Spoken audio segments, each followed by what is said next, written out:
This guy's been sitting on the shelf way too long, and it's time to do a little restoration on this attachment. This is the shaping attachment for the Bridgeport, and it'll go on the back of the Bridgeport at this point. It'll be a good home for it to sit there. Um, I've also got something in the works for a cherrying head, which I hope to one day have in my possession and also restore it. So, um,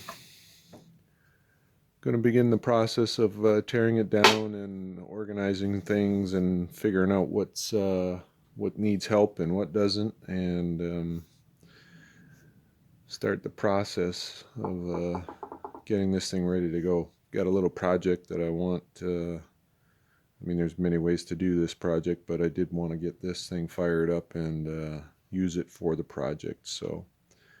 Um, That's the next in the Bridgeport series. Pretty simple here. A couple pins. I drove them out from the inside out on both sides. They looked like they had been banged up on the far ends. And so anyways, it was just easiest to push them out that way. And then so we'll get that out of the way. We do not want to break this. With the belt off, the actual shaper portion sounds pretty good, meaning nothing. And yeah, it is going up and down. But the motor sounds like the pulley's a little too low. It's rubbing on a guard here, so I got my fingers crossed and gloves on. I want to pull this pulley off here to take the motor off. I'm just trying to strip it down, get it lighter, so I can move it around and figure out what's going on in here. I've got a manual. That'll be maybe a project for this evening, is to go through the manual and look at it and understand what the parts are inside there before I get too far into this. But I think I can handle at least this initial stuff. Closer inspection. Proceed slowly. I had the motor all the way this way here to try and get some get the tension off the belt, and because the motor's been loosened, it's hitting on this housing. But when you get the motor back in the center of its travel there, that sounds and feels pretty good, and there's clearance to drop the motor out with the pulley on it. Plan for power in this shaper head is likely going to be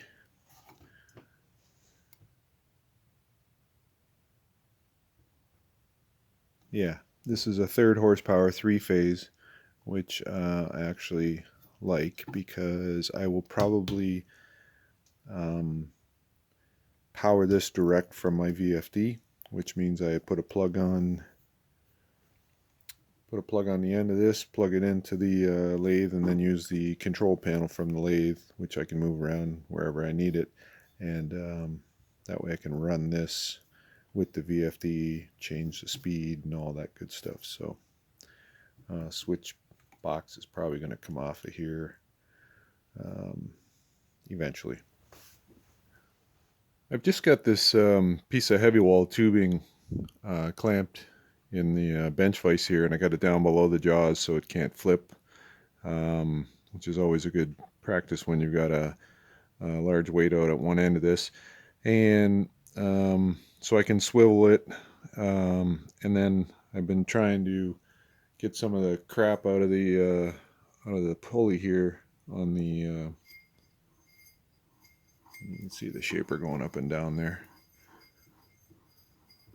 So anyways, I just loosened up the bolts here and give it a little bit of tip, and now I can get some of this stuff out of this pulley here. As a side note here, I actually did consider starting this restoration.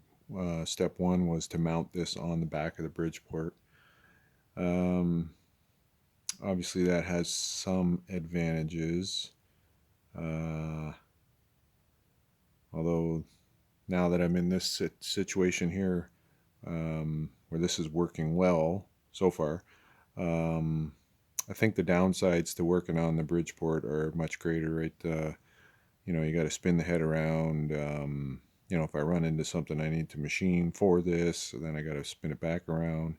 I'm really not keen. I do have a few dings and shop marks on the Bridgeport already, but I try my hardest to keep gravity away from it, so I keep stuff off the table and that, because as soon as something falls, you get a chip in the paint. But the point is to use it. But anyways, I think it's better off on a bench like this.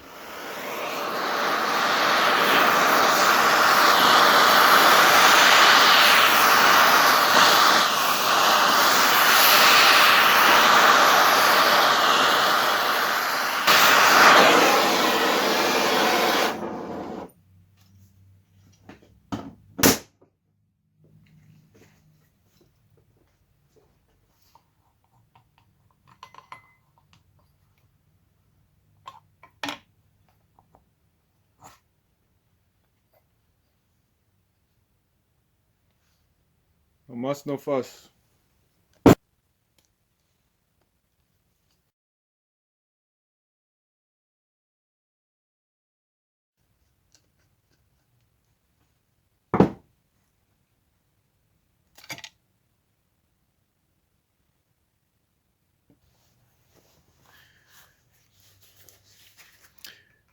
These guys aren't cheap. Take care of them.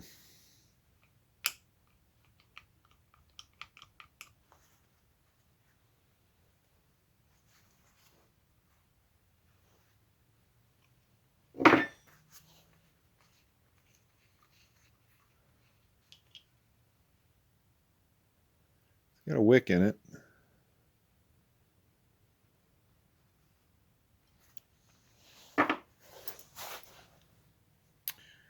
There was a screen,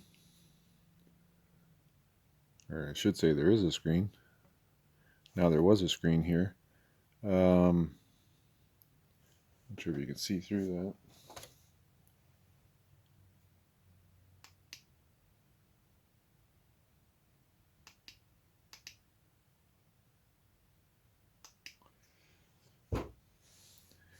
And in behind there,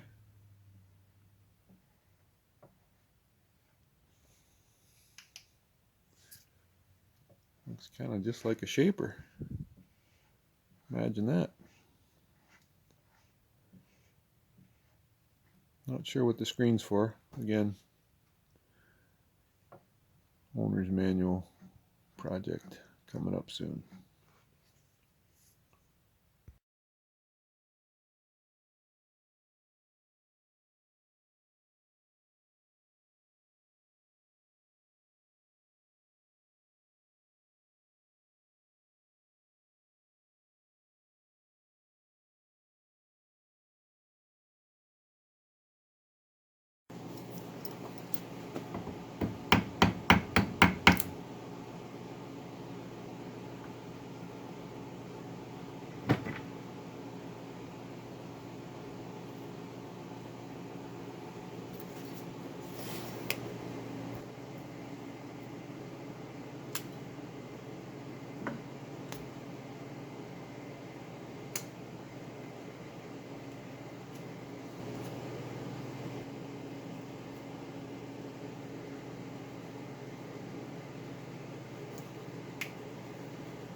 Remember, before any cosmetic work, always fit and function.